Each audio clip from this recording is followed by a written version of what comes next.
Many are predicting that the worst is yet to come, which is unfortunate, said one person here.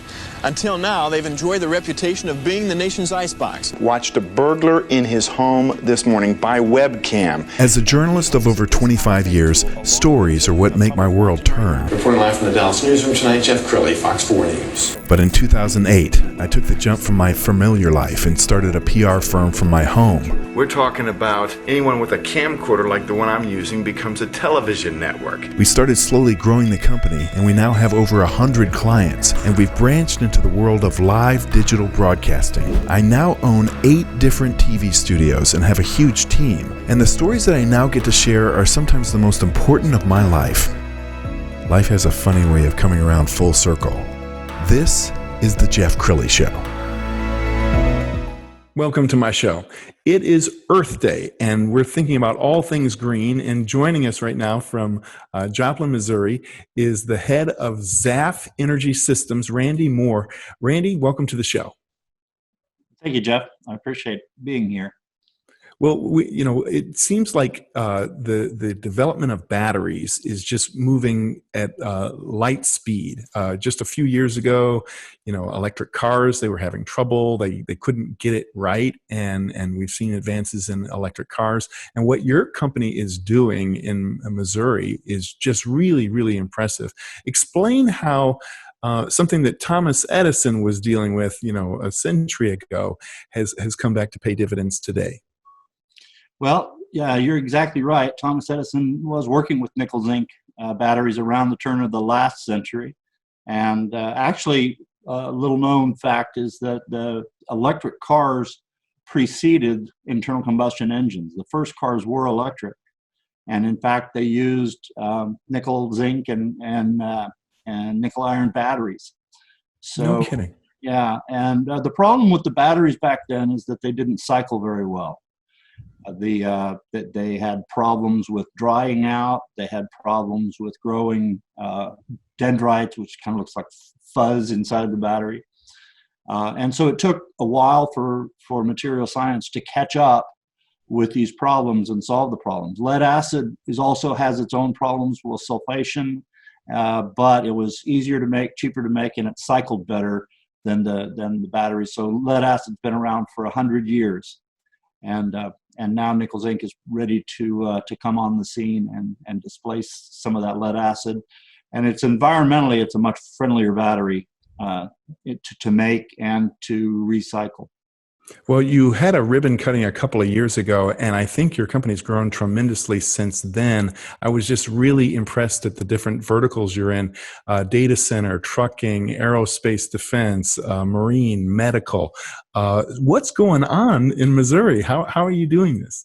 Yeah, so it's really it's fundamental to our business model. Rather than spend billions of dollars and build a gigafactory, we built a more modest facility, and we call it LRIP, low rate initial production. And what we're doing is we're seeding the market in all these verticals so that we can get customer adoption. That's the bane of battery startups is if you get out over your skis with too much capacity and not enough demand, then you can be undercapitalized, and a lot of companies, a lot of battery companies have failed. We actually have a term of endearment in the battery industry. We call it the battery company graveyard, and it's littered with companies that the chemistry wasn't ready or the market wasn't ready and the timing wasn't right. So what we did is we built a very small factory in Joplin, 50 megawatt hour type of production capability, and we're seeding all these different verticals, such as you mentioned, data centers, and trucking, and especially the military market, the aerospace and defense. Our plan, while we're doing that, while we're seeding those verticals, we're also working with existing battery companies who make lead acid and who make lithium ion, and we're teaching them about how we fix the problems that have plagued nickel zinc for 100 years. And so by the time the customer demand gets to be where it needs to be, now we're going to license our technology to all comers, all the other battery manufacturers who want to add this product to their product line. And we will keep our factory open, and we'll very much focus on aerospace and defense, specialty markets, aerospace, defense, medical, and critical infrastructure. Have you guys been impacted at all by the pandemic?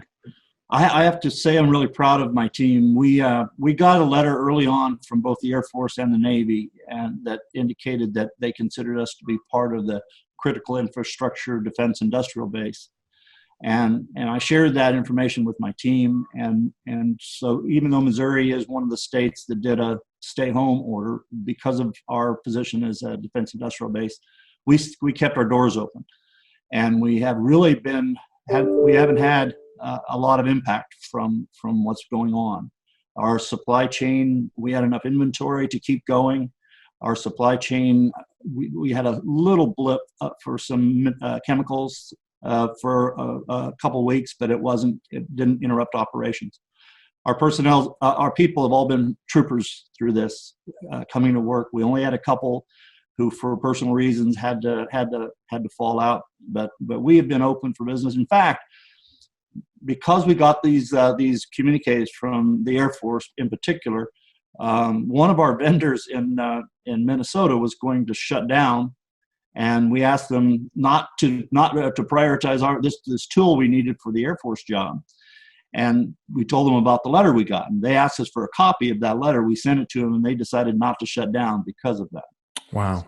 That's wonderful. I was admiring some of your news coverage that you've gotten there in Missouri and nationally as well. Joplin, as many viewers will remember, was hit really hard by a tornado a few years ago. So I have to imagine that you've become the pride of the community. Well, we actually, I've been doing manufacturing in Joplin now for a dozen years between my previous employer and now ZAF Energy. And I think the workforce in the Midwest in general, but in the Joplin area in particular, is to be, something to be very proud of. We have a really good workforce. That's wonderful. I'd love to hear your thoughts on the plunging price of oil, and does that have an impact at all on the electric movement in America? Well, I think that there's certainly a lot of folks would like for it to.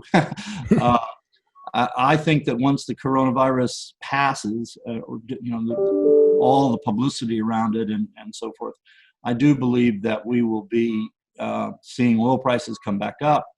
I'm a big supporter of the green movement. Perhaps not the new Green Deal, but generally. Electrifying the planet is going to make the environment a better place, and it will happen, but it will happen over a long period of time. What enables the renewable energy sources is really storage. Without storage, the renewables can't balance the grid. And so as we go more and more to wind and solar, there's going to be more and more need for batteries. And we think we have pretty much an ideal solution for that.